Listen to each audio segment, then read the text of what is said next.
कभी सोचा है किसी से बदला लेने का ख्याल कैसा होता है? वो एक एहसास जब लगता है कि इंसाफ अब हमारे अपने हाथों में है। ये कहानी उसी एहसास के बारे में है, लेकिन ये उस खूबसूरत धोखे के बारे में भी है जो बदला अपने साथ लेकर आता है। एक ऐसा मायाजाल जो बाहर से तो बड़ा चमकदार दिखता है, पर असल में अंदर सिर्फ अंधेरा और तबाही छिपाए होता है। और यही लाइनें, यही एक सोच इस पूरी कहानी की कह सकते हैं आत्मा है। यह हमें दिखाती हैं कि कैसे नफ़रत एक जहर की तरह काम करती है, धीरे धीरे इंसान की पूरी सोच को खा जाती है और उसे एक ऐसे रास्ते पर ले जाती है जहां दुश्मन और खुद के बीच का फर्क ही मिट जाता है। तो हमारी कहानी शुरू होती है एक शांत से दिखने वाले घर से, जहां एक माँ और बेटे की जिंदगी बाहर से देखने में एकदम नॉर्मल लगती है। लेकिन कहते हैं ना, हर शांति के पीछे एक तूफान छिपा होता है, और इस घर में एक ऐसा राज दफन है जो सब कुछ तबाह करने वाला है। तो चलिए पहले हिस्से में चलते हैं, एक माँ का राज। तो ये हैं कुसुम शर्मा और उनका बेटा आरव। एक ऐसा घर जो बाहर से बिल्कुल बिल्कुल सामान्य लगता था। आरव की अपनी दुनिया थी, कॉलेज, पढ़ाई, दोस्त, और कुसुम एक आम माँ की तरह घर संभालती थी। पर इस नॉर्मल से दिखने वाले पर्दे के पीछे कुछ बहुत ही अजीब घट रहा था। इस आम सी जिंदगी में एक राज था। आरव ने सालों से नोटिस किया था कि हर रात ठीक एक ही वक्त पर उसकी माँ चुपचाप घर से बाहर निकल जाती थी। वो कहाँ जाती थी, क्यों जाती थी, सवाल तो आरव के मन में बहुत आते थे। लेकिन उसकी माँ की आंखों में एक ऐसी अजीब सी चमक थी, एक ऐसा गहरा राज था जिसे देखकर पूछने की हिम्मत ही नहीं होती थी। और फिर एक दिन कहानी में एक नया मोड़ आया। आरव अपनी एक दोस्त नेहा को घर लेकर आया। कुसुम की नजरें जैसे नेहा पर टिक सी गईं, और उसके सवाल वो बिल्कुल नॉर्मल नहीं थे। तुम्हारा पूरा नाम क्या है? तुम्हारे पापा का नाम? और जब नेहा ने जवाब दिया विवेक सिन्हा और रिया सिन्हा, तो बस उस घर की खामोशी में जैसे कुछ टूट गया। और ये था वो पल। नेहा की पहचान सुनते ही कुसुम के चेहरे पर एक मुस्कान आई, लेकिन वो कोई आम मुस्कान नहीं थी। वो एक कह सकते हैं कातिल मुस्कान थी, एक शिकारी की मुस्कान जिसे सालों बाद अपना शिकार मिल गया हो। आरव इस मुस्कान को नहीं देख पाया, पर असल में यहीं से उस तबाही की कहानी लिखी जानी शुरू हो चुकी थी। आरव का शक अब डर में बदल रहा था। एक रात उसने हिम्मत करके अपनी माँ के कमरे की तलाशी ली, और जो उसे वहां मिला उससे उसकी रूह कांप गई। एक ग्लास जिस पर नेहा का नाम लिखा था, एक पैकेट में किसी के बाल, और एक रुमाल जिस पर रिया लिखा था। ये सिर्फ चीजें नहीं थीं, ये किसी भयानक साजिश के सबूत थे। आरव समझ चुका था कि उसकी माँ का राज सिर्फ राज नहीं, बल्कि एक बहुत बड़ा खतरा है। लेकिन सवाल ये है, एक माँ ऐसा क्यों कर रही थी? इस सवाल का जवाब आज में नहीं, बल्कि 20 साल पीछे दफन था। चलिए कहानी के दूसरे हिस्से में चलते हैं, 20 साल पुराना धोखा। ये कहानी हमें 20 साल पीछे ले जाती है।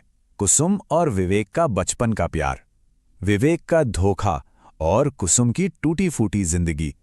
लेकिन असली आग तब भड़की जब सालों बाद कुसुम ने विवेक को अपनी पत्नी के साथ खुश देखा, और विवेक ने उसे देखकर भी ऐसे नजरअंदाज कर दिया जैसे वो कभी उसकी जिंदगी में थी ही नहीं।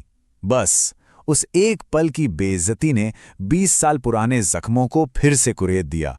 उस एक मुलाकात ने कुसुम के मन में बदले का जो बीज बोया था, अब वो एक जहरीला पेड़ बन चुका था। कहानी के तीसरे हिस्से में देखते हैं कि यह बदला कैसे एक जानलेवा खेल में बदल गया। कुसुम का प्लान एक मकड़ी के जाले की तरह था, जिसका हर धागा बड़ी सोच समझकर बुना गया था। पहला स्टेप, काले जादू की ताकत हासिल करना। दूसरा, जब उसे पता चला कि नेहा विवेक की ही बेटी है, तो उसने इसे किस्मत का इशारा माना। तीसरा, उसने मंत्र पड़ी हुई मिठाइयों से नेहा को अपने बेटे के प्यार में फंसाया। और चौथा, सबसे खतरनाक स्टेप, उन्हीं मिठाइयों से रिया को धीरे धीरे मौत की तरफ ढकेलना। और कुसुम की ये खतरनाक योजना काम कर रही थी। एक तरफ आरव और नेहा का प्यार परवान चढ़ रहा था, और दूसरी तरफ नेहा की मां रिया की हालत दिन ब दिन बिगड़ती जा रही थी।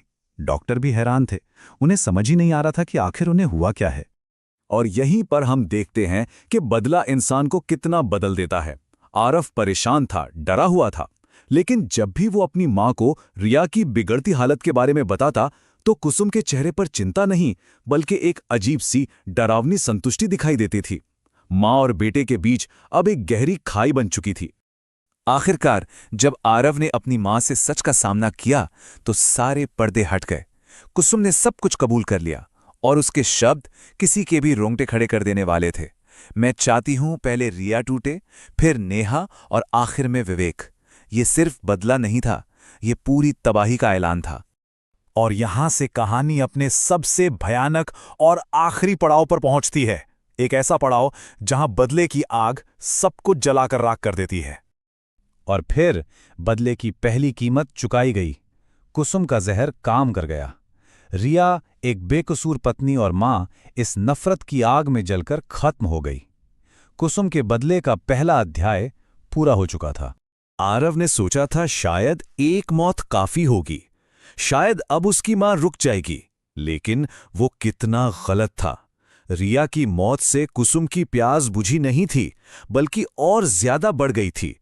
उसने अपने ही डरे हुए बेटे से कहा, अब नेहा की बारी है। बदले की आग उससे पूरी तरह भस्म कर चुकी थी।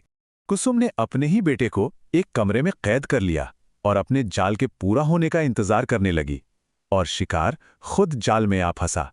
अपनी मां के गम में डूबी नेहा आरव को ढूंढते हुए उसके घर पहुंची और कुसुम ने उसे अपनी झूठी ममता के जाल में फंसाकर मौत का आखिरी निवाला खिला दिया। कुछ ही दिनों में दूसरा डोमिनो भी गिर गया। नेहा की भी मौत हो गई, ठीक अपनी मां की तरह, तड़प तड़प कर। एक और बेकसूर जिंदगी खत्म हो गई। कुसुम के बदले का दूसरा और सबसे अहम अध्याय भी पूरा हो गया था, लेकिन कहानी अभी खत्म नहीं हुई थी। लेकिन कुसुम ने अपनी इस पूरी योजना में एक चीज का हिसाब नहीं लगाया था। इस खेल में एक और शिकार था, और वो था उसका अपना बेटा। अपनी मां के गुनाहों का बोझ और अपने प्यार को खोने का दर्द आरव सह नहीं पाया। जब कुसुम कमरे में पहुंची तो बदले की आखिरी कीमत उसके सामने थी। उसका बेटा पंखे से लटका हुआ था। इस तरह की सिचुएशन को समझाने के लिए एक शब्द है, पायरिक विजय। इसका मतलब है एक ऐसी जीत जिसे पाने की कीमत इतनी ज्यादा हो कि वो हार से भी बदतर लगे। हाँ, कुसुम जीत गई थी।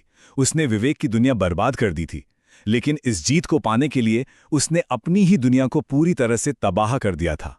इस सदमे ने